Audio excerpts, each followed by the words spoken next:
Ellie from Ellie's Exotics, and today we are going to be feeding all of my reptiles. So I have 4 snakes currently, and I also have 1 frog, and I have 2 geckos on the way. So the geckos won't be in this video, but I will be introducing them very soon, so I'm very excited to show you those. But yes, I started out by defrosting 4 mice and rats. Bicky down here, my Woma python, he was on rat pups, but he is now ready to go up. So he's trying a slightly bigger meal today, so we'll see how that goes. Kiki behind me, she is on 1 large mouse every week at the moment because she was quite small when I got her, but from now on she's going to be on every 2 weeks, which I really don't think she's going to be happy about because she loves her food, which you will see in the video.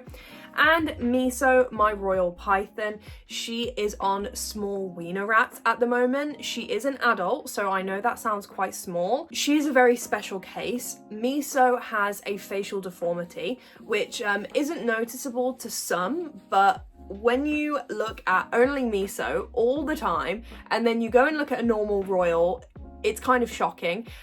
She looks very different, and it makes her even cuter in my opinion. But because of that facial deformity, she really struggles getting food down sometimes. I think she's only eaten 1 medium wiener rat once. I think she ate it once. That was the only time she got it down. And she can be very, very picky as well. So hopefully she eats for us today, but we'll just have to see. And then we also have Marmite up here, my Kenyan sand boa, and he is still on pinkies. He is on large pinkies now though. When I first got him, he was teeny tiny. He was literally about this big. And now he's probably about this big. I've had him for well over a year, and boas are just a really slow growing species, especially Kenyan sand boas, and since he's a Kenyan and he's a male, he's not going to get very big anyway. So hopefully, fingers crossed, one day he can get onto something that actually has a bit of fur, but yeah, he's still on pinkies. And then my Pac-Man frog, he eats a mixture of bugs. I think today I'm going to give him some locusts. He had some worms last time, so he's going to get some locusts today. He really loves his locusts.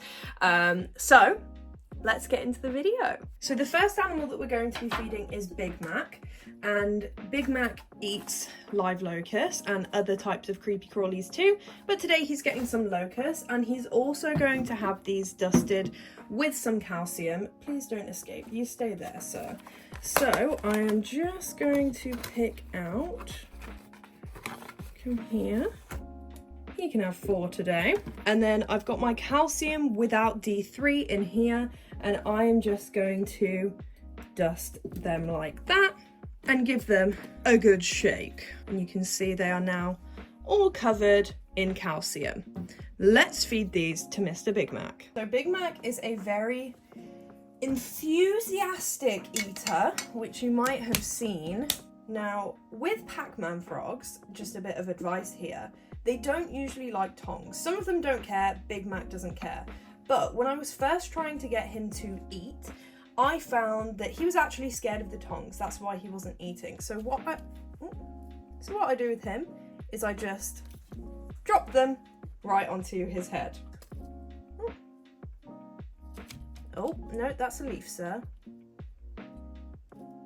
That is a leaf. Don't eat the leaf. Let's take the leaf away. Oh, you can see he's very hungry. Take it. Take the bug. Let's try him with this one instead. There we go. He got that one. Let's just. Oh my God, Big Mac. Very enthusiastic. These guys will just eat and eat and eat if you let them. There he goes. Eat that bug. No, that locust has gone right in there. Right, let's get him 1 more. He can eat that one later. I definitely recommend feeding with tongs because it hurts when they bite. It really does. There we go. There we go.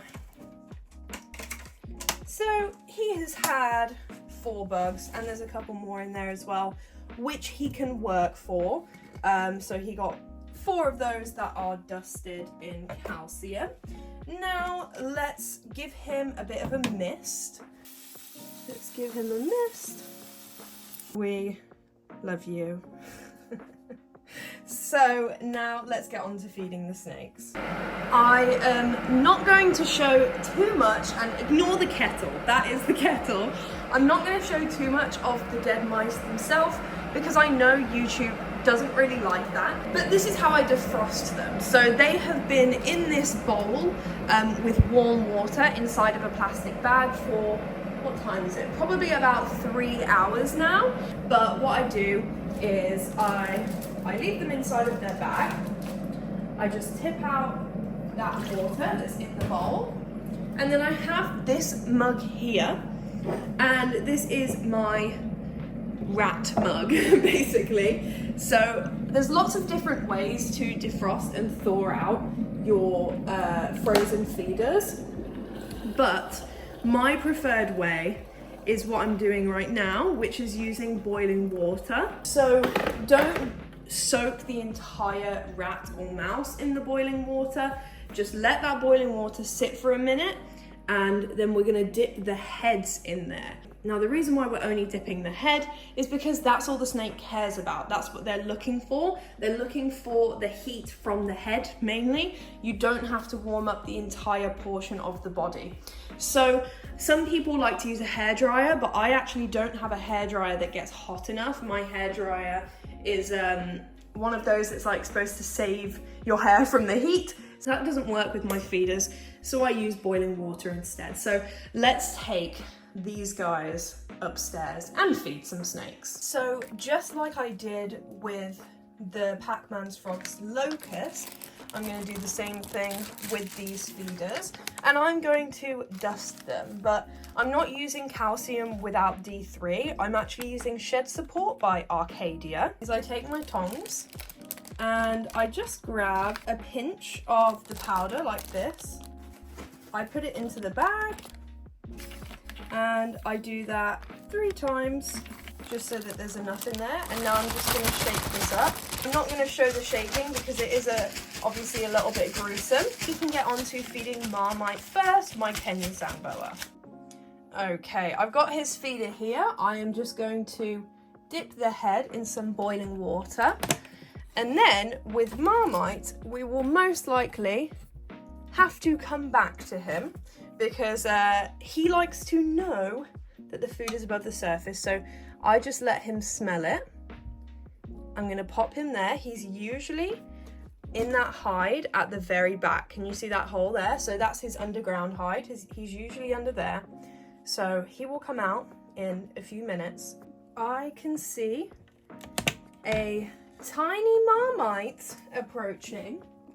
So just like I said would happen, Marmite is now emerging out of his hide. And you know what? I feel like he might just go over and eat it today. I think he's going to want me to shake it for him by the looks of it.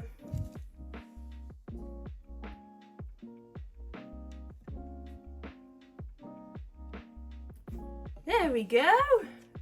Yep, he's just gonna take that into his little hide. That is his favorite hide. If you have a Kenyan sand boa, yes, they like to burrow, and they will burrow, but give them underground hides. So I don't think he's gonna come back out to show himself eating the food, so I'll stop waffling. So just like with Marmite, I'm just dipping the head in some boiling water. To be fair, I feel like I could feed Kiki a fully frozen mouse and she would not care. Where is she? Where is the pretty girl? Here she comes. I found Miss Kiki. So she has a very good feeding response, which you will see.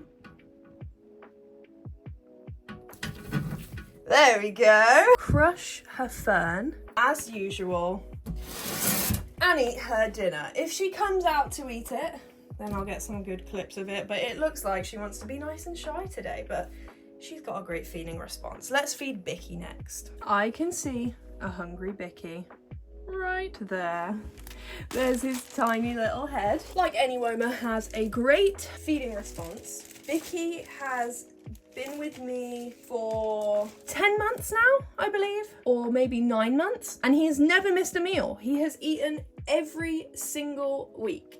He's never missed a meal. Sometimes Mr. Bicky can be a little bit dramatic when he's eating, so hopefully he doesn't just eat the tongs today. I want to try and get him to come out to eat. Okay, I got a better camera angle. Come on then, Mr. Bicky. Whoa, there we go. Let me do a time lapse of Bicky eating his food.